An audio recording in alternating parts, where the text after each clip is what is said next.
All right, welcome back. So today we're going to be doing part 3, ranking F1 qualifiers based on my F1 qualifying rating from the year 2000 all the way up to this year 2025. Part 3 will cover drivers ranked 80 to 61st. So, number 1 driver, 80, Nick DeVries, quality rating of 0.320. Now, for DeVries, he only had one half season that qualified for this data set. Obviously, he did do that one standalone race in 2022. But for DeVries, not a great season in terms of the half season qualifying. But I do think it was a little bit better than his race results. And of course, he was a rookie, so he would have improved. And that's a bit why I think part of the reason why he definitely shows up a bit later on this video than I think some would have ultimately thought, as these results are age and experience corrected. All right, number 79, Pascal Wehrlein. Maybe a little bit low for Wehrlein, but again, had three teammates in F1, of course. Half season against Haryanto, half season against Ocon, who of course was coming in cold without preseason testing or anything there, and then of course one full season up against Marcus Ericsson. Honestly, was probably most impressive up against Haryanto and Ocon. That one season against Ericsson, not particularly impressive, and I do think it hurt his chances of getting a seat in 2018 and further down the line. So again, that's why he shows up a little bit earlier than I think some would have thought. But that being said, still pretty close to being at average. Okay, number 78 is Lance Stroll, our first driver from the current F1 grid, quality rating of 0.293. Stroll is also the first driver on this list with a pole position to his name. For Stroll, of course, he's generally been one of the poorest qualifiers on the F1 grid for the last 8 or 9 years, however long he's been in F1. Up against Alonso, he's been very close to being whitewashed almost every year. He's only out-qualified Alonso, a handful of times. And again, this is an Alonso in his 40s, not an Alonso in his prime. And even before that, again, pretty bad record against Perez, awful record against Massa. Again, not too bad against Sorokin, but Sorokin was a rookie, of course.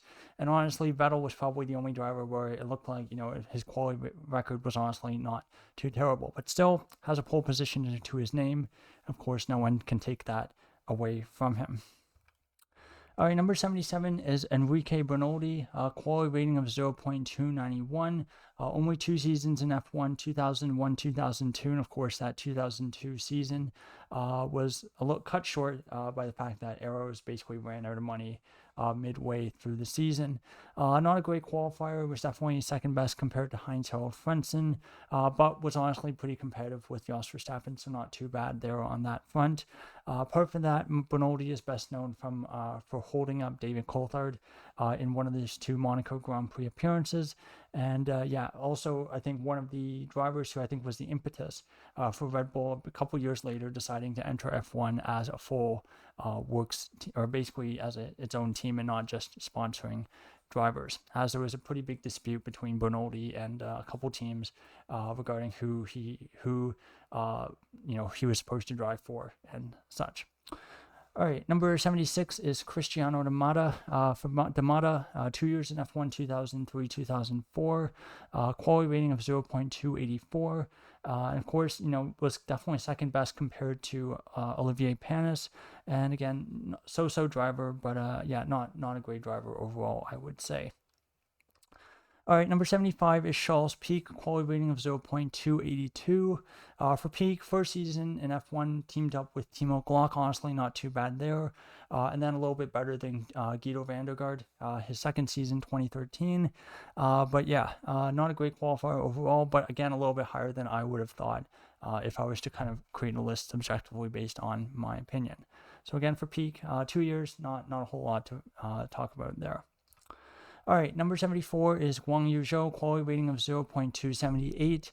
For Zhou as a qualifier, a bit of a tricky one. His best season for qualifying in F1, I think, was actually his rookie season 2022, as his gap between himself and his teammate Valtteri Bottas actually got bigger and bigger through his 3 years in F1, to the point that last year the gap was about half a second, and I think there was real questions as to, why that was happening. I think that really probably that last year probably really hurt Zhou's long-term chances of getting a seat even next year in 2020.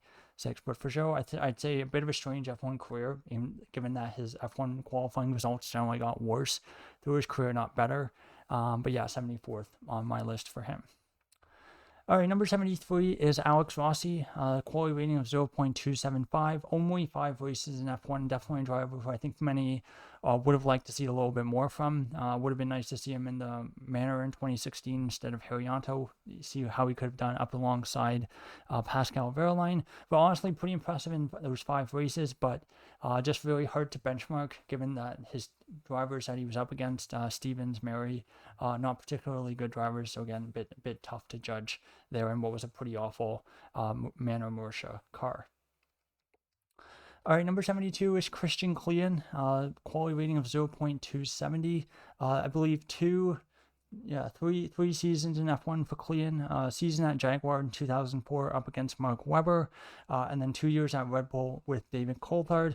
Again, 2004 not great. 2005 was honestly pretty good up against DC that first year, but then 2006 not great, and then eventually let go at the end of the season, a bit before the end of the 2006 season.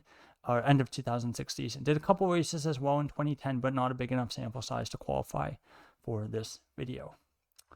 All right, number 71 was Giorgio Pantano, quality rating of 0.258. And I'd say probably one of the bigger disappointments in terms of F1 juniors kind of coming up to F1. Pretty highly rated, was alongside, I believe, Nick Heidfeld at Jordan in 2004.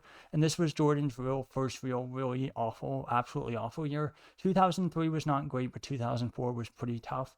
For Pantano, was definitely second best to Nick Heidfeld there.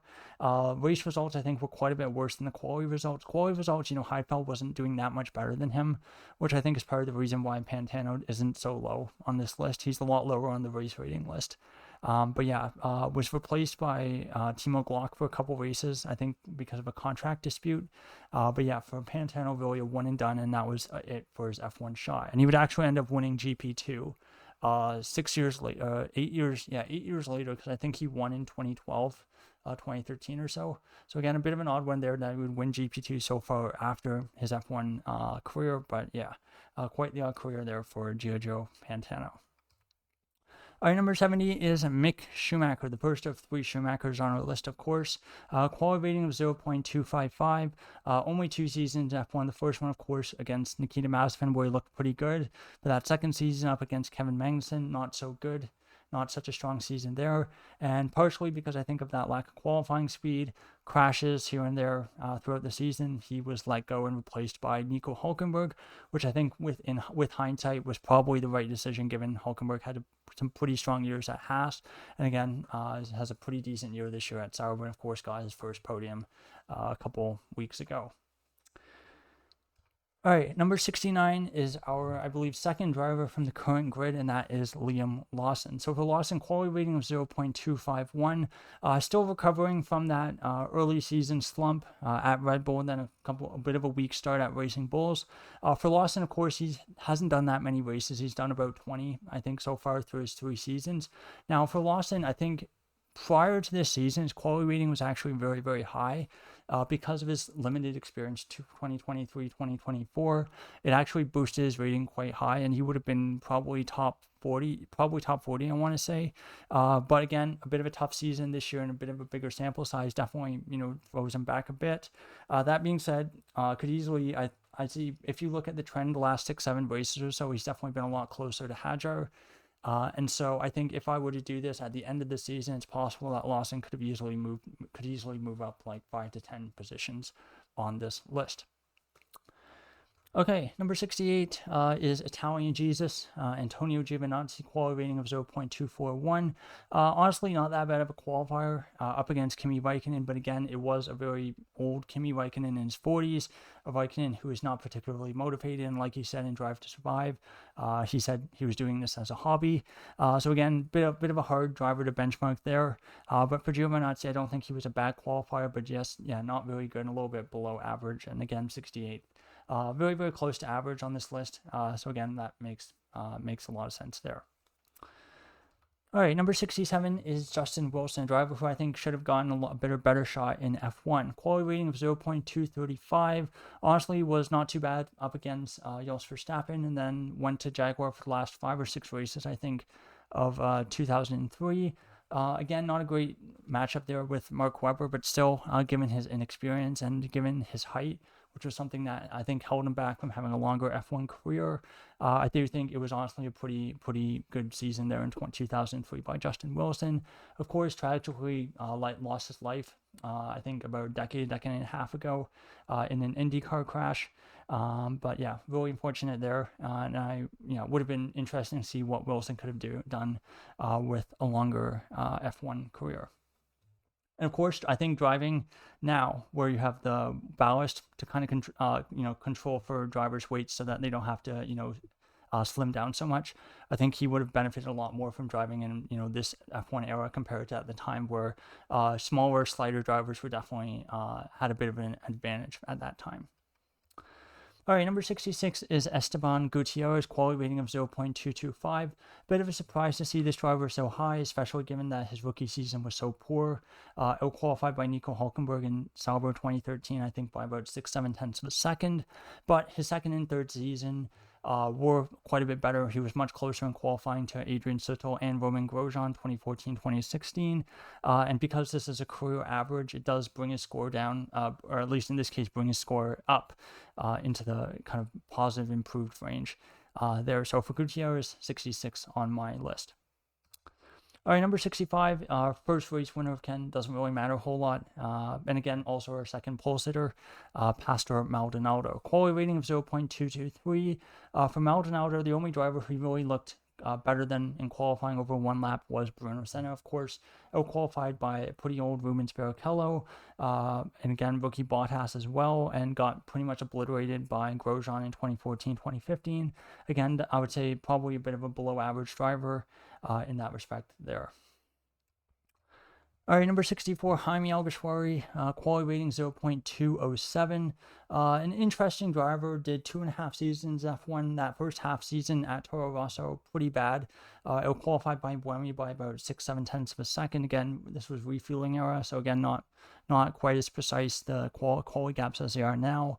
But his second and third seasons, 2010, 2011, were much closer in terms of one lap pace compared to Buemi.